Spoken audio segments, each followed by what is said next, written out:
What's one rule that was implemented at your school or work that backfired horribly? My senior year of high school, we got moved into a new school building across from a grocery store.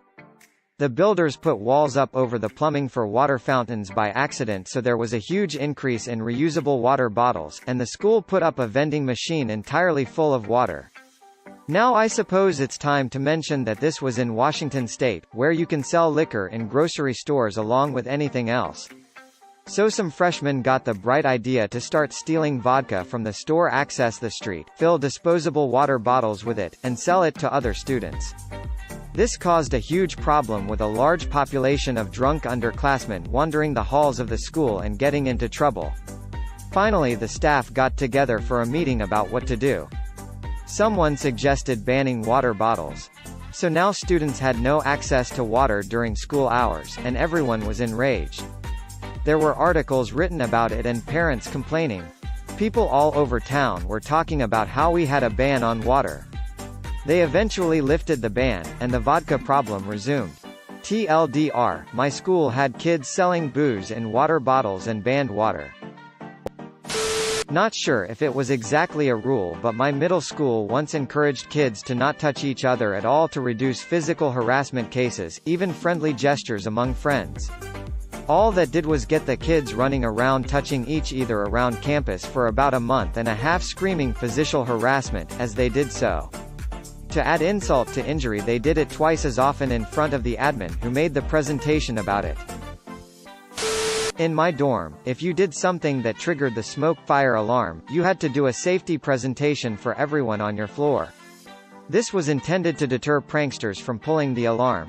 A guy on our floor was making grilled cheese in the kitchenette, and burned it, which legitimately triggered the fire alarm. Afterwards, he explained, assuming that since it had been a legitimate alarm, and not a prank, that he wouldn't have to do a presentation. He was, of course, wrong. So, the next Wednesday night, the entire floor assembled, and we were treated to a 30-minute safety presentation on the dangers of grilled cheese sandwiches. It contained literally nothing about fire safety. It was all choking hazards and cholesterol. Our RA was furious, but the student pointed out that the write-up that he'd been given just said, safety presentation. We didn't get any more presentations after that. What kind of power-crazed RA does that? My high school made students wear these neon t-shirts that read, dress code violator, if their outfit didn't adhere to the school's policy. They became so popular the school began selling them 1 week later. So, mission accomplished and some school funding. We got a new manager for our office. She was an outside hire and was trying to prove herself quickly, and she was obsessed with efficiency. So, her first week here, she sent out this very rudely worded email about employees eating at our desks. We have a very small break area, 4 tables, and we have about 300 employees here, and that we all had to stop eating at our desks, because it was not efficient to eat and try to work at the same time. Through a coordinated effort by some of the more sassy people at the office, they all had their lunches at the same time and filled the break room with about 90 people. Elbow to elbow, and they all ate standing up.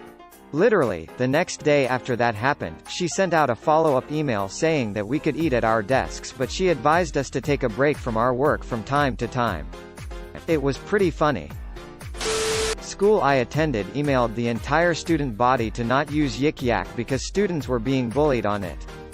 All of the students, myself included, who hadn't heard of the app immediately downloaded it and began using it.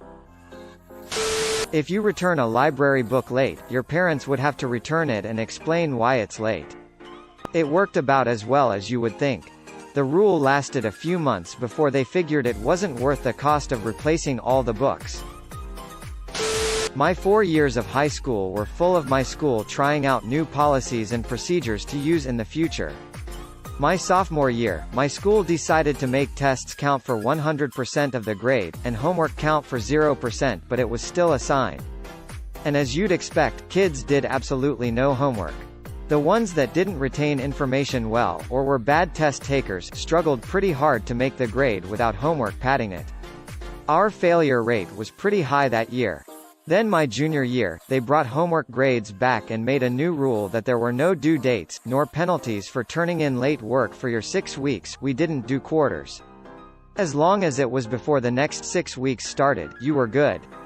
This led to students doing no homework until the last few days of the 6 weeks, and teachers had to accept and grade them all before grades were due.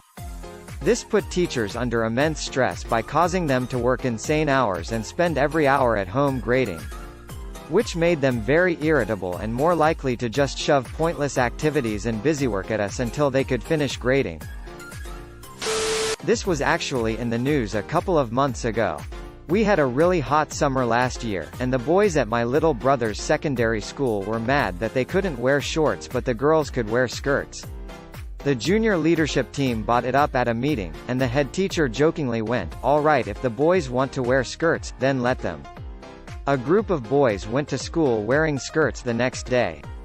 Then it wasn't just a group of them. And that, children, is how Scotland was born. High school took all the stall doors off the boys' bathrooms because of graffiti or something. So I started pooping in the bathroom near the office. After a couple of times of the superintendent coming in while I was doing that, all the doors were put back on. Maintain eye contact and nod as the superintendent walks by. You now need 40 hours of community service to graduate. It's recommended that all freshmen do 10 hours a year, while the seniors start as soon as possible to get the 40 hours out of the way. The rule was gone the day before graduation because they would have had less than a 10% graduation rate that year, and it would have made the school look terrible. They did this to try to increase their reputation of being a good school. All the other schools in the area are trash though, so I really don't know why. My high school told my senior class, "No senior pranks or none of you walk ha." Result, we didn't throw a prank. Instead, we threw biggest rager of the year on school property with the permission of the county sheriff, as long as we took our bottles with us when we finished. The sheriff retired the next week. He was the real one. Aftermath, the administration was pissed as hell but couldn't pin it on the senior class because Sheriff Rick couldn't remember what kids were there. They started a no-gum rule that made a lot of junior high kids start a black market for gum. My company, as part of its alcohol policy, said you should not drink for at least 4 hours before coming to work.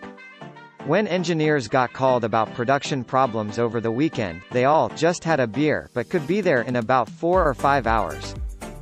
Weekend rule: no matter the time of day, always answer your barracks room door with a beer in your hand.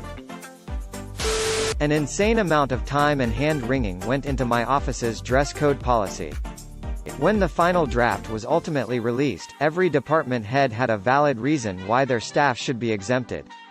So the policy wound up only affecting myself and the guy that insisted on making the policy. I violate this policy on a daily basis. When I was in kindergarten, during the morning announcements one day they came on and said, "And please no throwing snowballs. There is a chance you might accidentally get some rocks in them." You could see on the faces of all 20-some students the realization that, OMG, we could put rocks in them. My high school has a policy where you couldn't wear hats at school unless the school's mascot logo was on it. So a bunch of people just bought a patch of the logo and paperclipped them to their hats. Zero tolerance, which means if you are involved with fighting, you will be kicked out. No questions asked. They think it would means no more fighting. No. It means if the bully is beating up a kid, no one would step in, for fear of involving with the fight and getting kicked out. No one would snitch because it means the bully will target you next, and now you are involved in fighting and get kicked out. It is AS policy. My high school attempted to ban trip pants and the like. However, due to a hilariously overlooked typo, the student handbook that got sent to students and parents just said, "Students may not wear pants." We had a good laugh and it made the local news. Unfortunately, this does show the quality of high school I went to. Wasn't ready for college, haha. My high school had a really bad problem with students showing up to class 5 minutes late every day, so they tried 3 different solutions. First, they stopped letting us use lockers. They quickly found out that just meant that nobody brought their books to class. Next, they decided to ban use of the restrooms between class periods. Teachers started complaining about everyone asking for a bathroom pass as soon as class started, so that was abandoned after a week or so. Lastly, one week they made a ton of announcements Monday to Wednesday that all students were to be on time for class. Then on Thursday they suspended any student who was late for insubordination. Turns out that included half the football team.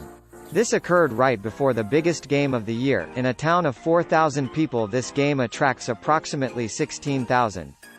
So yeah, they gave that up as well. 5 minuets late every day?